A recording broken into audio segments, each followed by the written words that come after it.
सर्वांना क्रांतिकारी जय भीम. कल्याण परिसरामध्ये सम्यक संबुद्धांच्या मूर्त्या काढण्यात आल्या आणि भिक्खू संघाला मारण्यात आलं. कल्याणमध्ये वालधुनी परिसर आहे, त्या परिसरामध्ये बुद्ध फाउंडेशन बुद्धभूमी आहे. या बुद्धभूमीमध्ये 32 एकरच्या परिसरामध्ये भगवंताच्या मूर्त्या ठेवण्यात आल्या होत्या भिक्खू संघाने. 30 तारखेला कल्याण डोंबिवली महानगरपालिकेचे आयुक्त, उपआयुक्त व कर्मचारी व पोलीस दलाने आपल्या ताकदीचा उपयोग करून, आपल्या बलाचा उपयोग करून बुलडोजर लावून भगवंताच्या मूर्त्या त्या ठिकाणी काढण्यात आल्या. भिक्खू संघाचा विरोध करायला लागला तर भिक्खू संघाला मारण्यात आलं. का मारण्यात आलं? का भगवंताच्या मूर्त्या काढण्यात आलं? कारण की त्या परिसरामधून उड्डाणपूल जात आहे, उड्डाणपुलाचं काम चालू आहे. हे उड्डाणपुलाचं काम कोणाकडे आहे? खासदार साहेब श्रीकांत शिंदे यांच्या दाजी थोरवे यांचं काम आहे. हे काम 500 कोटीचं आहे. आमची जागा दिसली का तुम्हाला?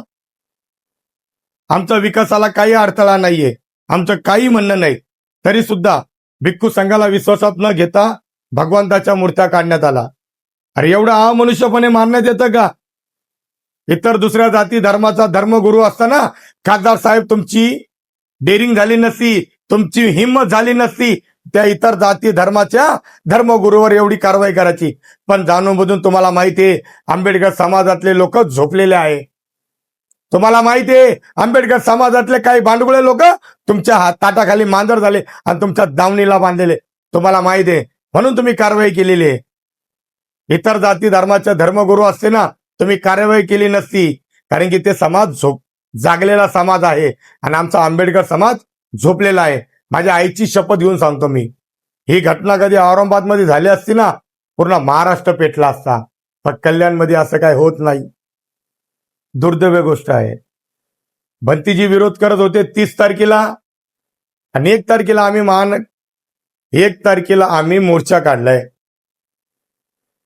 महात्मा फुले पोलीस स्टेशन मध्ये मोर्चा काढलाय की संबंधित आरोप अधिकारी आहे त्यांच्यावर 18 सीडीचा गुन्हा दाखल करण्यात यावा म्हणून.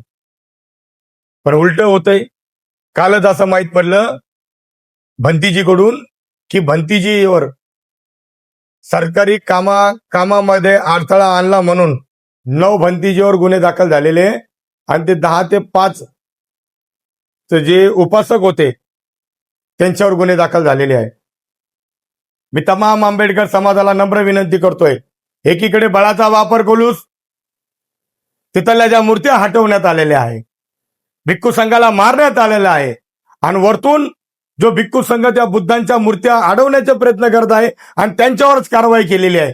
आमची मागणी आहे, खासदार साहेब तुम्ही जातीवादी आहे आणि महानगरपालिका ही पण जातीयवादी आहे आणि पोलीस प्रशासन हे पण जातीवादी आहे आणि मी मरेपर्यंत यांचा निषेधच करणार.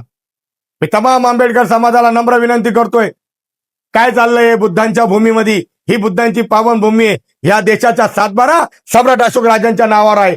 काय चाललंय? खासदार साहेब दुसऱ्या जाती धर्माच्या धर्मगुरूवर असा हल्ला करतील का? आमच्या धर्मगुरूवर केला कारण की त्यांना माहितीये आंबेडकर समाज झोपलेला आहे. झोपू द्या. कोणी काय उद्रेक करत नाही, कोणी काय बोलत नाही. झोपले, गार झोपले, झोपू द्या. यांची अस्मिता मेलेली आहे. यांना बाबासाहेबाबद्दल आदर राहिला नाही. बाबासाहेबांनी 1956 साली बौद्ध धर्माची दीक्षा घेतली. अरे आमचं कर्तव्य आहे. भिक्खू संघावर झालेला हल्ला हा अडवण्यात यावा पाहिजे होता. आमचं कर्तव्य आहे ती भूमी अडवण्यात यावी होती. आमचं कर्तव्य आहे त्या भंतीजीला प्रोटेक्शन द्यायला पाहिजे. पण आमच्यातले काही भडवे, आमच्यातले काही दलाल, आमच्या समाजाचे लोक खासदार साहेबाच्या दावणीला जाऊन बांधलेले. लाज वाटते मला या भडव्यांची. तुम्हाला जो अधिकार, तुमच्याकडे जो आयफोन, सोन्याचे दिवस आहे, हे बाबासाहेबांमुळे भडवे तुम्ही विसरले. या भडव्यांचा मी जाहीर निषेध करतो. या महानगरपालिकेचा पण करतो, या खासदाराचा पण करतो, या आमदाराचा पण करतो, या मुख्यमंत्र्याचा पण करतो, या गृहमंत्र्याचा पण करतो आणि आंबेडकर समाज झोपलेला असेल मी त्याचा पण जाहीर निषेध करतो. जय भीम.